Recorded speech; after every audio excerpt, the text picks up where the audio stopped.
নমস্কার বন্ধুরা, আশা করি সবাই ভালো আছেন। তো বন্ধুরা, এখন আমি যে ছবিটার বিষয়ে কথা বলবো, তো সেই ছবিটার নাম হলো অগ্নি, যেখানে লিড চরিত্রে আমরা প্রসেনজিৎ চট্টোপাধ্যায় এবং রচনা ব্যানার্জিকে একসঙ্গে দেখেছিলাম। এবং তার পাশাপাশি তাপস পাল, রঞ্জিত মল্লিক, অভিষেক চ্যাটার্জি, রাইমা সেন সহ আর অনেকে কিন্তু ছবির মধ্যে ছিল। তো ছবির গল্পটা হচ্ছে এরকম যে প্রসেনজিতের একটা ছেলে রয়েছে, প্রসেনজিৎ এবং রচনা ব্যানার্জি, তাদের একটা বাচ্চা রয়েছে এবং সেই বাচ্চাটাকে তারা খুব ভালোবাসে। এবং প্রসেনজিৎ একজন খুব সৎ পুলিশ অফিসার এবং সে প্রসেনজিৎ যারা টেররিজম, যারা দেশের ক্ষতি করতে চায়, জঙ্গি হানা করতে চায়, তাদের বিরুদ্ধে সে বিরাট একটা খতরনাক নাম এবং সে তাদেরকে পেলে প্রায় গুলি করে শ্যুট করে দেয়, এরকম একটা তার ক্যারেক্টারটা প্লে করেছে আমরা দেখেছি।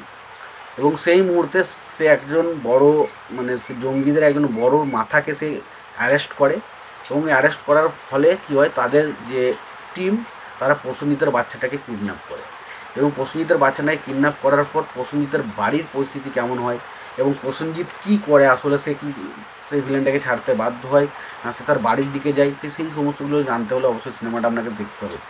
তো সিনেমাটা দেখতে হবে, তো তার আগে প্রত্যেকটা বন্ধুকে অনুরোধ করবো, চ্যানেলটা নতুন হয়ে থাকলে অবশ্যই চ্যানেল সাবস্ক্রাইব করে নেবেন, আর যদি ভিডিওটি পছন্দ অবশ্যই লাইক কমেন্ট শেয়ার করবেন। তো দেখুন, সিনেমার মধ্যে প্রথম পজিটিভ দিক হচ্ছে সিনেমার যে প্লটটা কিন্তু বেশ ভালো। সেই সময় প্রসেনজিতের দুটো পরপর সিনেমাতে একটা দুটোই রচনা বানিয়েছে, একটা পরিবার, একটা অগ্নি। পরিবার সিনেমাটা পুরোপুরি একটা ফ্যামিলি ওরিয়েন্টাল ছবি ছিল এবং এই ছবিটা কিন্তু ফ্যামিলি অ্যাঙ্গেল তো অবশ্যই ছিল, এটা নিয়ে কোনো সন্দেহ নেই। তবে ফ্যামিলি অ্যাঙ্গেলের পাশাপাশি ছবির মধ্যে ভালো রকম একটা অন্যরকম কিন্তু সাইড কিন্তু ছবিও দেখানো ছিল। যে আমরা পরিবার ছবিতে প্রসেনজিৎকে কী দেখেছিলাম, একটা যে সাধারণ ছেলে, সে বাড়িতে কাজকর্ম করে, বাড়ির বড় ছেলে, সে সবাইকে দেখাশোনা করে, এরকম একটা পরিস্থিতি ক্যারেক্টার দেখেছিলাম।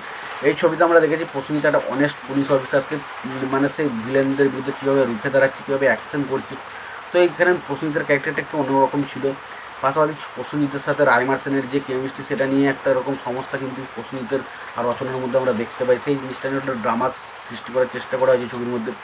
ছবিতে বাকি যে সমস্ত সাপোর্টিং কাস্টিংগুলো যারা দিয়েছিল তাদের কাজ কিন্তু বেশ ভালো। রাজেশ শর্মা এখানে মেন অ্যান্টাগনিস্টের চরিত্র প্লে করেছে, সে তার কাজ কিন্তু বেশ ভালো।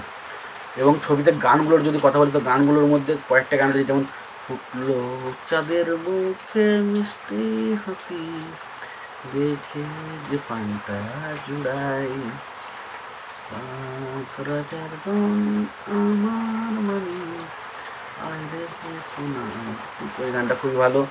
বা ধরুন, বেসেছি ভালো শুধু তোমাকে, ভালোবাসি তোমায়, সে কি বলা যায়, চুপি চুপি কথা, চোখে চোখে শুধু হয় আলতো হাসি, আলতো ছোঁয়া, এই গানটা ধরুন। বা ধরুন, একটা রাইমা সেন্সারের গান আছে, কোন সে লগ্ন ছিল তা মনে নেই, কি দেখে লাগে ভালো তা জানা নেই, ওই প্রথম দেখার পরে কি হলো জানি, কেন তোমায় আমি বলতে গো পারি না, I love you, I love you, এই গানটাগুলো প্রত্যেকটা গান ছবির মধ্যে খুব ভালো ছিল। ছবিতে প্রসেনজিতের পারফরমেন্স খুব ভালো ছিল। প্রসেনজিৎ, রচনা ব্যানার্জির কেমিস্ট্রি বরাবরই ভালো। তার পাশাপাশি রঞ্জিত মল্লিক এখানে সাপোর্টিং ক্যারেক্টার বেশ ভালো কাজ করেছিল। বাকি অভিষেক চ্যাটার্জি ছবির মধ্যে একটা ভালো কাজ করেছে বলাই যায়। বাকি সাপোর্টিং ক্যারেক্টার হিসেবে রাইমা সেনের কাজটাও কিন্তু বেশ ভালো ছিল।